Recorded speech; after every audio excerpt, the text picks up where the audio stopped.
Hey everybody, I'm going to share the Wonder of Christmas devotion. And let me find where I left off here.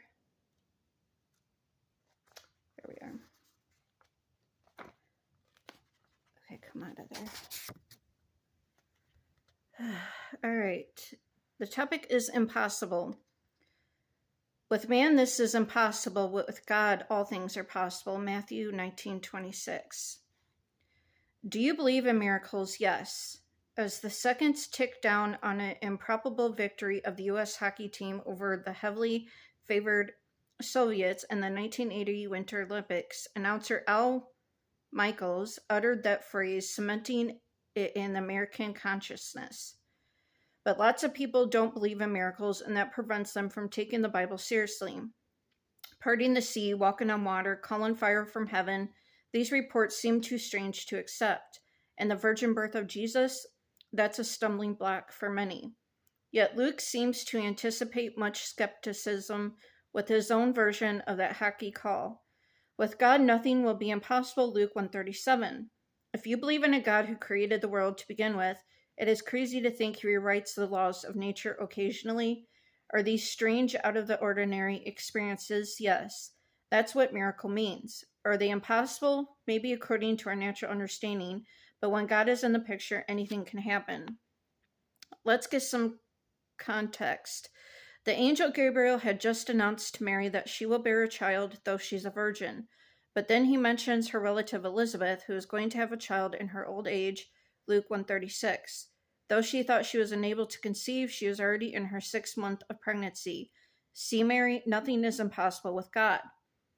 This wasn't the first time God had granted a seemingly impossible birth to an elderly couple. In Genesis, we see 3 men, probably angels, visiting the aged Abraham and Sarah and announcing that they will have a child. In disbelief, Sarah laughs, which is why they named the child Isaac, which means laughter. In response to her laugh, an angel asks, "Is anything too hard for the Lord?" 18:14. Here's a connection that might be new to you. Luke, and possibly Mary, would have been familiar with the Greek version of the Old Testament, the Septuagint. There, the angel says to Abraham, "Shall anything, Rema, be impossible, adonatese, with God, para to theo." Now, in the New Testament, the angel tells Mary, "No thing, Rema, is impossible, adonatese, with God, para to theo." See Luke 1:37. Gabriel seems to be acting from the same script. The New Testament takes us on what we call a journey of possibility and impossibility, beginning with the miraculous birth of Jesus.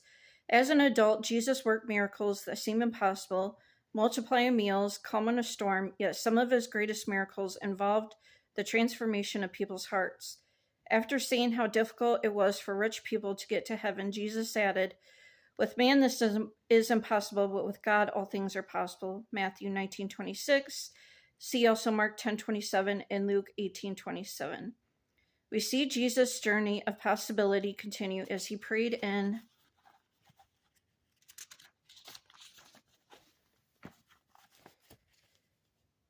Gethsemane before his death. "My Father, if it is not possible for this cup suffering to be taken away unless I drink it, may your will be done." Matthew 26:42.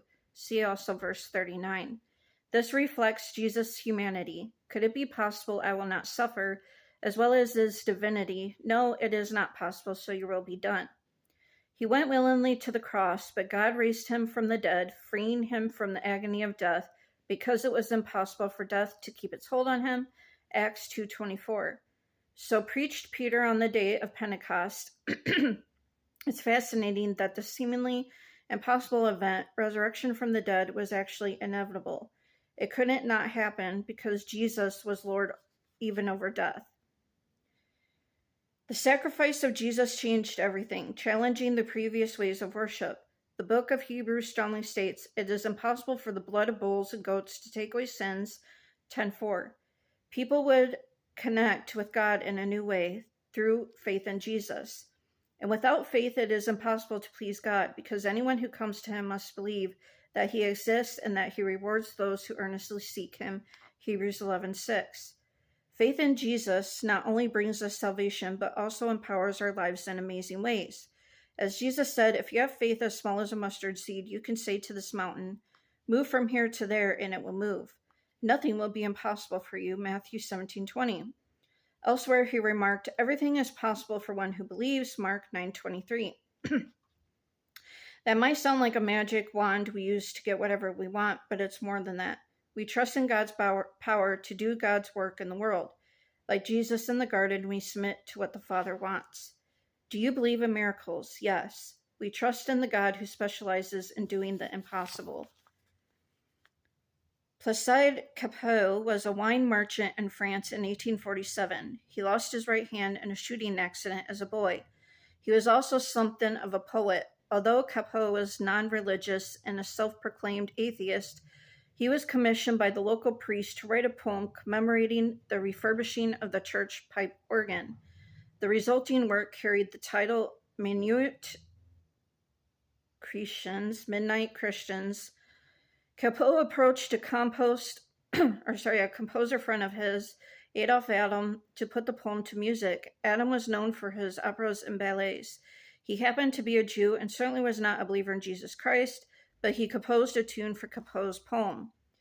Later in America, John Sullivan Dwight, a music critic and political socialist, discovered Cappeau's song, translated it into English, gave it a new title, and launched it into popularity.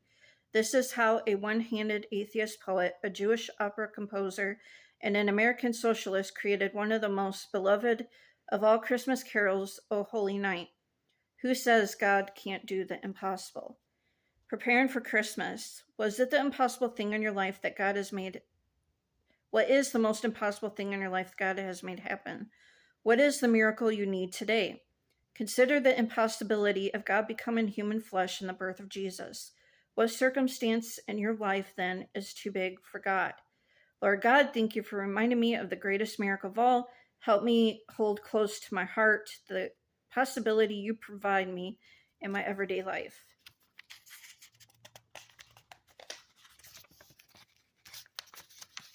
Okay, that is it.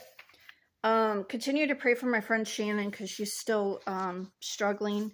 She's in a lot of pain, so please pray that her pain goes away for relief. She's out of the hospital now. She's home with care of nurses and stuff, but yeah, she definitely needs prayer. Pray for my friend Jen for the Lord's will in her life. Our finances is really hard right now, especially with Christmas, because it's like some days are good, some aren't with work, and it's really hard financially. But I think that's it. I love you guys. God bless. Have a great Wednesday.